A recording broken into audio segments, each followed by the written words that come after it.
Avez-vous clairement identifié les rôles et les responsabilités de la ligne managériale dans la mise en œuvre des règles? Est-ce que ces rôles et responsabilités sont connus par les différents interlocuteurs? Et surtout, est-ce que ces rôles et ces responsabilités permettent une adhésion, un respect des règles et le retour à la maison en pleine santé et en pleine sécurité pour chaque collaborateur? Bonjour à toutes et à tous. Que vous soyez dirigeant, directeur, cadre, superviseur, préventeur ou employé sur des sites industriels, administratifs ou commerciaux, je vous souhaite la bienvenue sur la chaîne YouTube Culture Santé Sécurité. Je suis David Voluère, fondateur et dirigeant de Culture Santé Sécurité. J'aide et j'accompagne les personnes et les organisations qui ont encore des accidents ou des maladies au travail à construire un état d'esprit, un leadership et une culture santé et sécurité qui permettent à chaque personne, chaque jour, de repartir à la maison en pleine santé et en pleine sécurité pour profiter de la vie après le travail. Et ce, quelles que soient les activités et les dangers. Aujourd'hui, je voudrais évoquer avec vous les rôles et les responsabilités de la ligne managériale dans la mise en œuvre des règles de santé et sécurité. Avoir des règles rappelle sur l'essentiel. Tout d'abord, je vous rappelle l'importance d'avoir des règles en matière de santé et sécurité. Les règles permettent de fixer le cadre de ce qui est acceptable ou non acceptable lors de l'exposition à des dangers ou même sur le savoir-être des personnes d'une organisation. Les règles permettent d'apporter des connaissances, des intelligences et d'orienter la personne vers des pratiques sûres. Cependant, les règles ne permettent pas de décrire toutes les situations d'exposition à des dangers. Elles doivent permettre un espace de liberté et d'adaptation à la réalité opérationnelle. C'est pourquoi, chez Culture Santé et Sécurité, nous avons défini 3 niveaux de règles. Les règles pour la vie, ce sont les règles qui permettent aux personnes de repartir en vie ou sans handicap de l'organisation. Il s'agit de l'exposition à des dangers très importants, même si cette exposition est peu fréquente. Les règles d'or culturelles. Ce sont des règles qui permettent de faire vivre les fondements de la culture santé et sécurité d'une organisation et de promouvoir un état d'esprit collectif. Et enfin, les règles de vie. Les règles de vie permettent d'éliminer les blessures réversibles.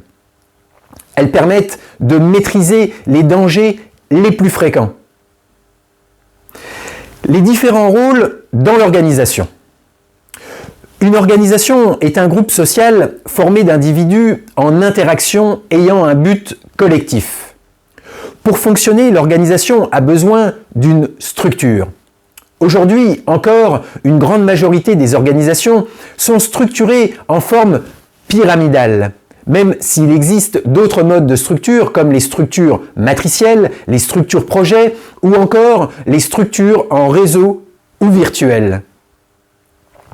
La structure pyramidale repose sur une hiérarchie de responsabilités avec différents rôles. C'est ce que j'appelle la ligne managériale. Nous avons le rôle du dirigeant.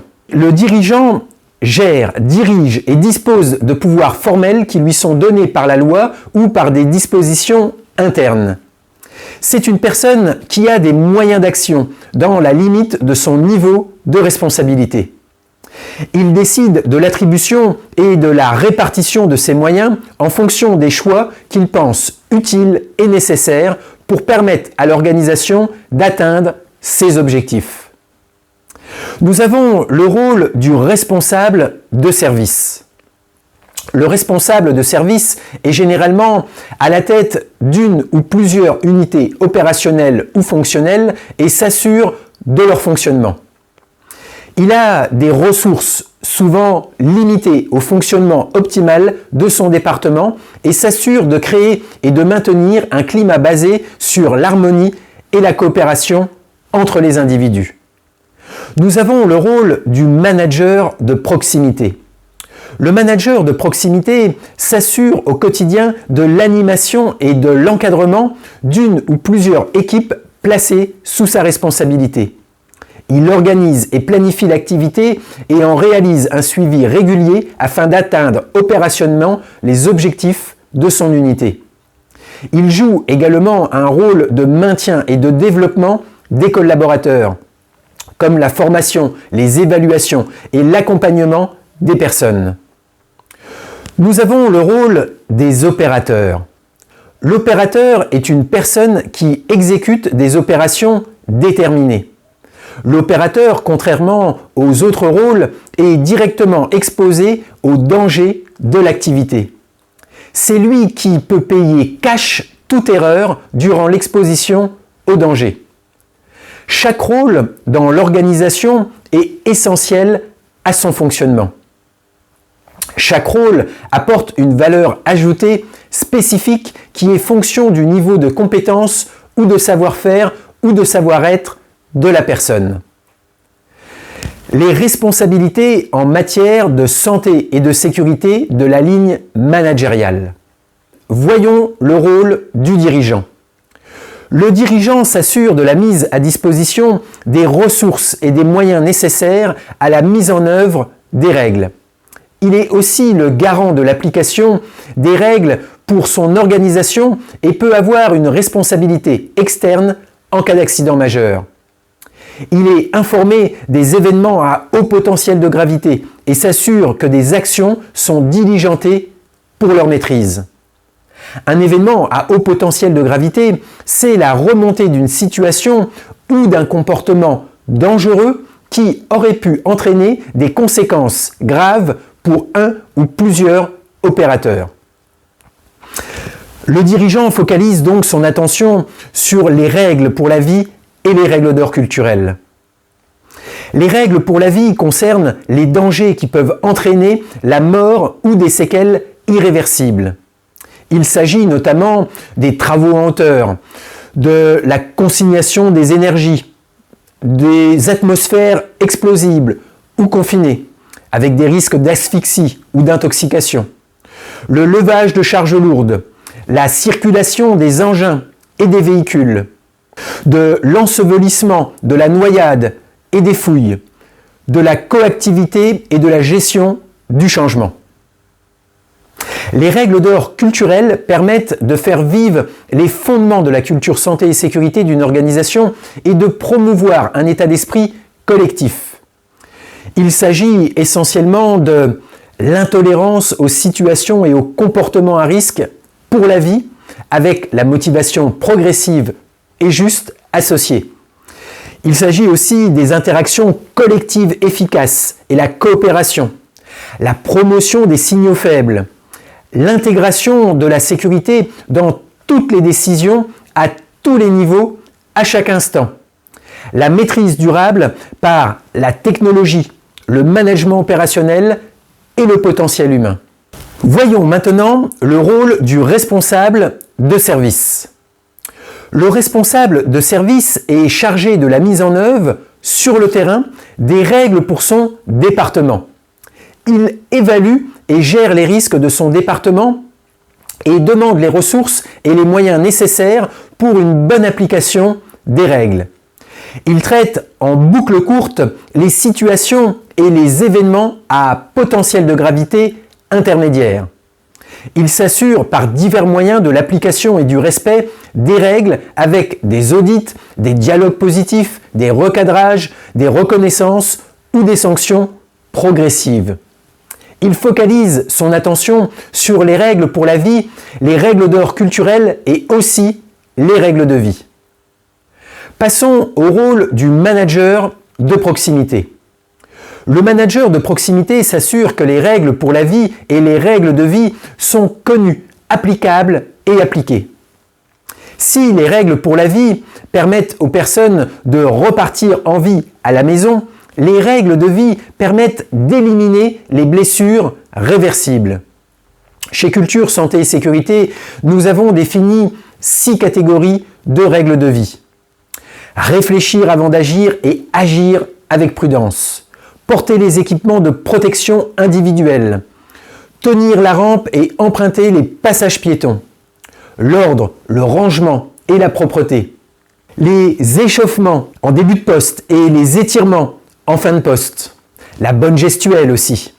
Et enfin, un matériel en bon état et approprié aux activités. Le manager de proximité s'assure de la formation, du recyclage et de la sensibilisation quotidienne des opérateurs exposés au danger. Il veille aussi à être informé des situations ou des comportements dangereux et les faire remonter en fonction de leur potentiel de gravité le long de la ligne managériale. Il veille à la santé et à la sécurité des opérateurs qui sont exposés au danger au quotidien et à chaque instant en apportant le support, les ressources et les moyens nécessaires au respect des règles. Il s'assure que les interprétations et les adaptations nécessaires à la réalité opérationnelle restent dans le cadre des limites acceptables fixées par l'organisation. Pour cela, il apporte son expertise, son expérience et sa sagesse aux opérateurs afin que leur choix privilégie toujours la valeur santé et sécurité au-delà de toute autre considération. Voyons enfin le rôle des opérateurs dans le respect des règles. Les opérateurs appliquent les règles pour la vie et de vie et remontent les situations non applicables aux managers de proximité afin de réfléchir aux meilleures dispositions pour repartir à la maison en pleine santé et en pleine sécurité. Il est responsable directement de ses actes puisqu'il est la personne qui va payer cash son exposition au danger en cas d'erreur ou d'inattention. Pour rentrer à la maison en pleine santé et en pleine sécurité, il doit non seulement connaître, appliquer et respecter les règles, mais il doit surtout les adapter à la réalité opérationnelle dans des limites acceptables. C'est aussi et surtout son état d'esprit au moment où il est exposé au danger qui lui permet d'avoir accès à viva, sa volonté, ses intelligences, c'est-à-dire la connaissance des règles et à la capacité d'adaptation à la réalité opérationnelle, et enfin d'avoir accès à sa vigilance et à son attention. C'est l'opérateur qui, pour repartir à la maison sans blessure, doit apprendre à passer du mode automatique au mode adaptatif en quelques secondes. Et aussi d'apprendre à défocaliser et focaliser son attention pour percevoir les dangers de son environnement et mobiliser ses ressources attentionnelles à son activité. Voilà, dans cette vidéo, nous avons découvert l'importance des règles, les différents rôles dans une organisation et enfin les responsabilités de chaque rôle dans la mise en œuvre des règles. Est-ce que ces rôles et responsabilités sont connus par les différents interlocuteurs ?